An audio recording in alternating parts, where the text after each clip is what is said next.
Hello guys, and Kumari. Dito tayo. Tapos ko lang naghatid ng pagkain sa aking alaga. Tapos na akong hatid ng pagkain, niluluto ng almusal sa aking alaga. So ngayon, magluluto din ako ng para sa akin.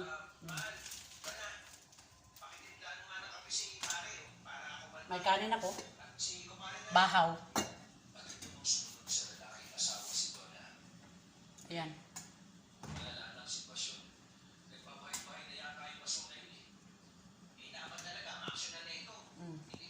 Ayan, yung suki. Yung suki sa kusina. Ayan, Kumari. Oh.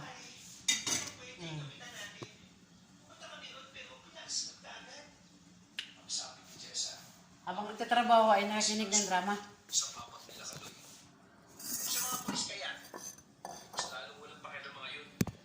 Saglit ha. Diyan lang kayo. Buka lang. Pwede rin yung sinasabi mo, Mare, pero taon-taon ang sasabihin ni Kaloy na bigla magkamali ang batang si Simon. Mayroon pa rin ang katawan nito kahit natugasan na maligamgam na tubig. Anak, okay na bang pakiramdam mo? Huwag na po ba yung lalapit kay Kapitan Chavez? Nagkatinginan silang apat na tila ba? May kupiko ako. Anak, bakit si Kapitan Chavez kagad na nasa isip mo? Piko. Sa'yo, anak? Kalahati. Hindi na po kayo dapat lumapit kay Kapitan Chavez. Kasi po, ano po?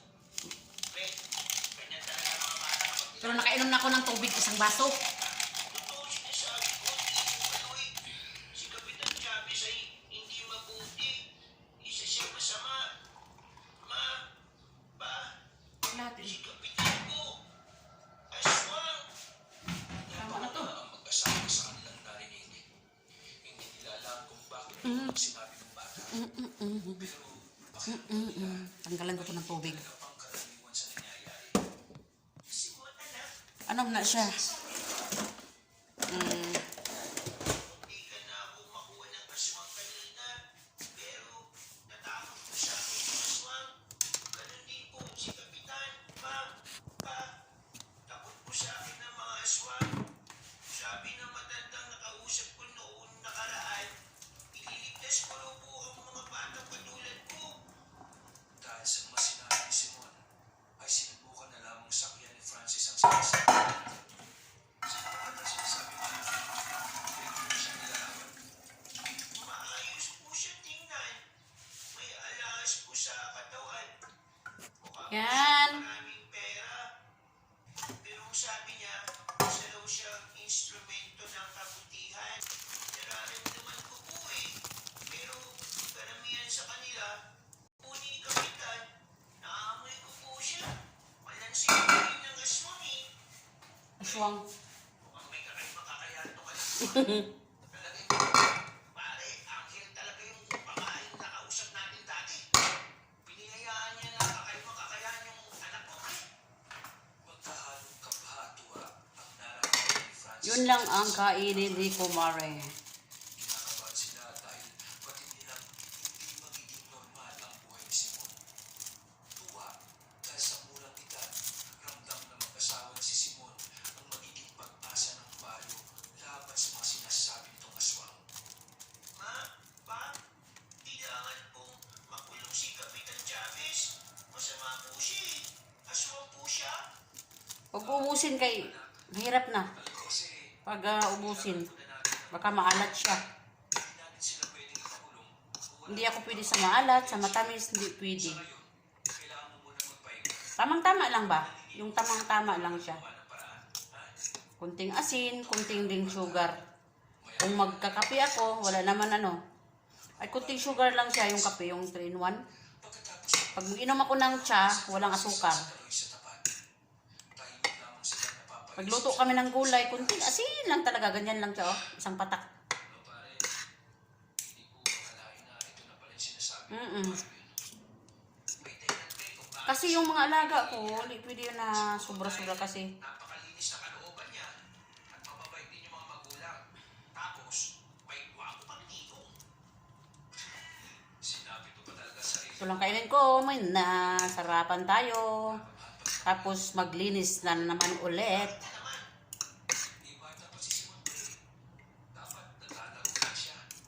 Pero Hindi na to. buhay niya. Kasi hindi na lang sa akin ibinigay yung kakayahan na yun. Eh, bata ka pa ba? Isa bata nga gusto ng babae. Yung mga Ay! mga araw na natiling Tikman natin. mag-asawang Francis at Jessa, hindi nila pinapaalam na may kakayahan si Simon na tumukoy ng aswang. Sa halos isang linggo ay hindi nila napapansin Kain. ang kapitan sa barangay. May nakapagsabi sa kanila na ang kapitan daw na si Chavez.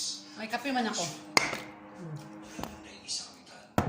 Nagawa pa kasi nitong mag-relax si Maglugar kahit napalala na ng palala ang Namati mangugudrama god. isang bata na Wait a minute ha, kunin ko muna yung radyo. at hanggang sa punto. Wala tayong asahan sa barangay eh.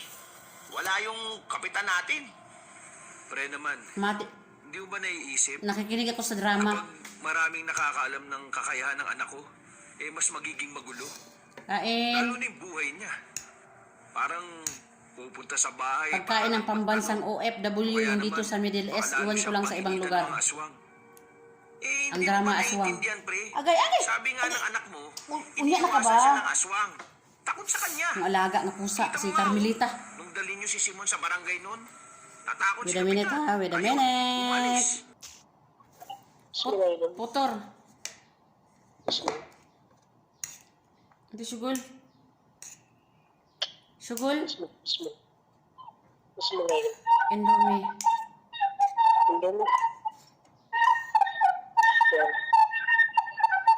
Puso da. Okay, bye-bye. Type. Akil, ana akil.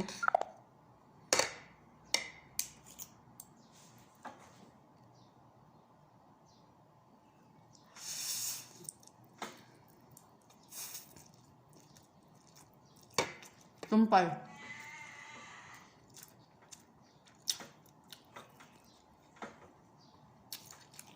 Nako sili. Kwaos na ko. Ayan, ako chili sauce. Ginawa ko. Meron po ako na ano, ng tomato sauce, ketchup. Yung kamot ba kay nagkurog-kurog siya. Pasmo. Pasmulo. Pasmo siya guys. Ang akong allergic kayo, wa pagod siya nawala. Kaluis, kamot na ko kayo. Kamot sa trabahante. Tapos ketchup, may sili. May sili sauce. Hindi man siya makita. Ako man naghimo ani. Oh. Gayilo-yelo lang siya. Ako nang gawa niyan, 1 kilo. 2 kilong luto ko. Marami doon sa ano, plastic. Doon no? Sa Tupperware na maliit. Yung iba, binigay ko sa kasama ko. Kasama ko na Indonesia. Yung kasama ko din ng Pilipina, nagluluto din siya. Iba din doon sa kanila, ang daming ano, kailangan sa kanila masarap. Yung sa akin di, tamang-tama lang. Di pwedeng daming asin, konti lang talaga siya. May lagyan ko siya ng maji. Kay, para ano man, may lasa naman siya. Di ba? Sige, ako ukay-ukay ano eh. Amoy sili na.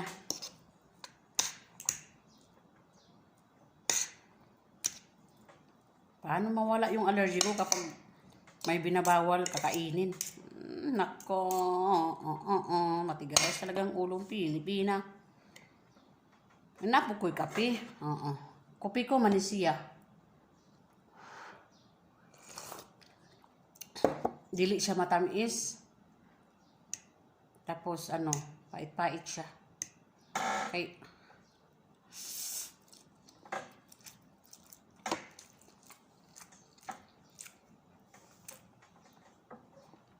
Kabuyon ko sa tamis.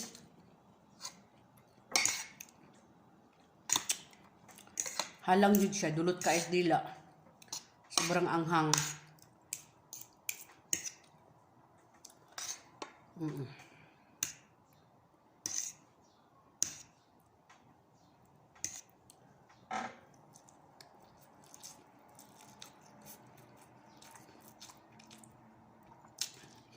Kain tayo.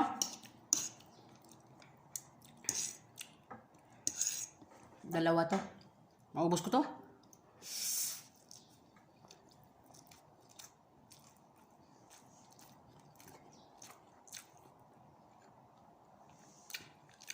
Kasi walang sabaw. Pag may sabaw ito, mabusog ako. Tapos kukain, malimpyo, maglinis ako doon sa loob.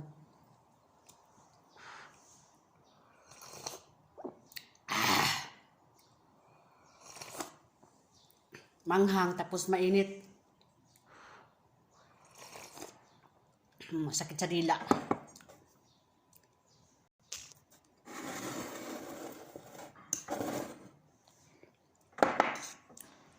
Maglaba ko pagkatapos kaon habang naglalaba kasi machine man ang naglabada, washing machine. Habang maglalaba, maglinis ako ng sala, doon sa sala doon at saka sa CR. Banwasan ko yan tubig at saka sabon, yung semento niya ba.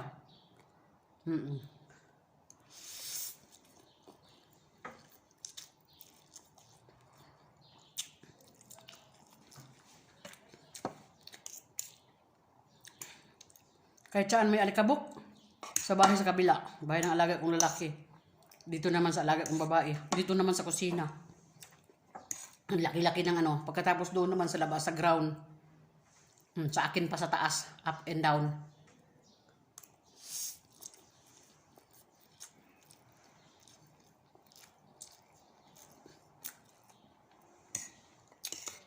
Kakalinis ko lang doon sa taas. Alikabok na naman ngayon ang dami.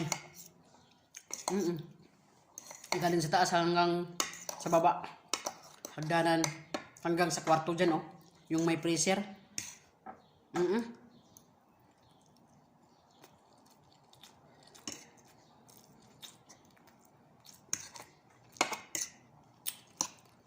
Gabing alikabok.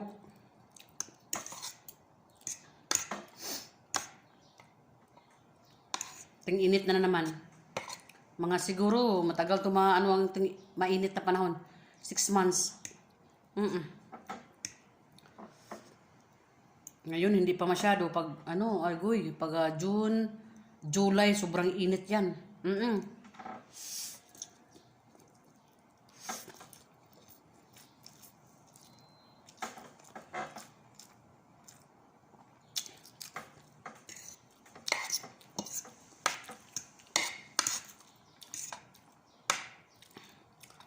Dito na naman masunog yung mukha ko.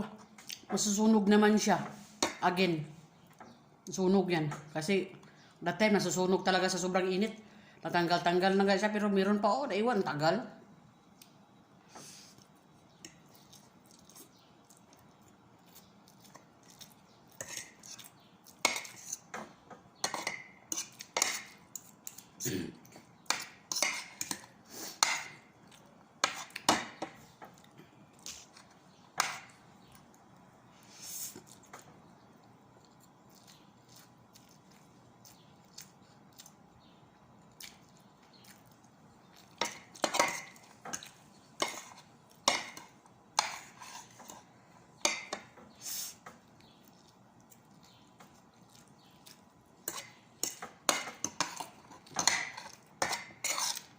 Kutsara at saka tinidor. Social pa.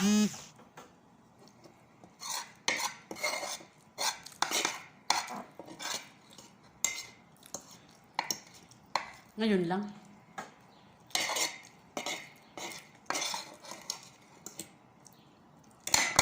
Di ba?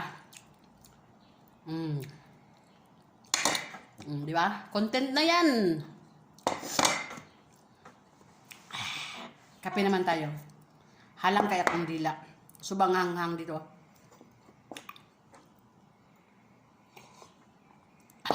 Di ba? Sobrang hanghang tapos inom ka ng kape. Ang sakit. Sakit sa dila. Sakit sa dila. Kumakagat talaga siya. Alam nyo, hindi ako nagsasabi pero naramdaman ko talaga. Hindi nagsasabi pero naramdaman. Sinasabi na pala dito. Ang sakit. Pero masarap. Masarap siya. masakit na masarap siya. Masakit sa dila, pero masarap kainin yung pagkain na may sili. Lalo na kung dahan-dahan ka lang kumain, ay naku, feel na feel talagang sarap. Ang anghang. Kailangan kumakain tayo, kailangan ma-feel natin kung anong lasa. Diba? Grabe. Story pa more.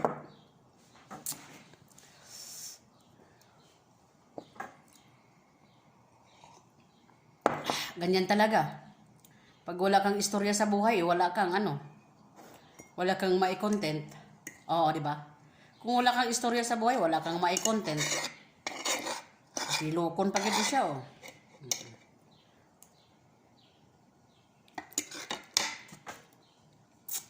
Masarap siya pag minsan lang.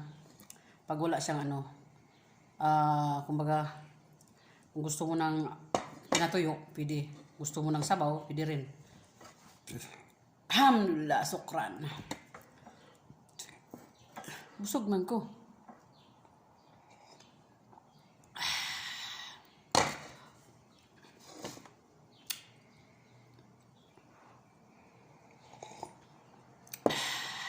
Napiling ko ang hang na punta dito sa mata. Ganyan, oh. Parang nasarapan. Iwan ko lang. Hindi ko maintindihan. Ganyan. Iba yung sarap, ha. Ganyan.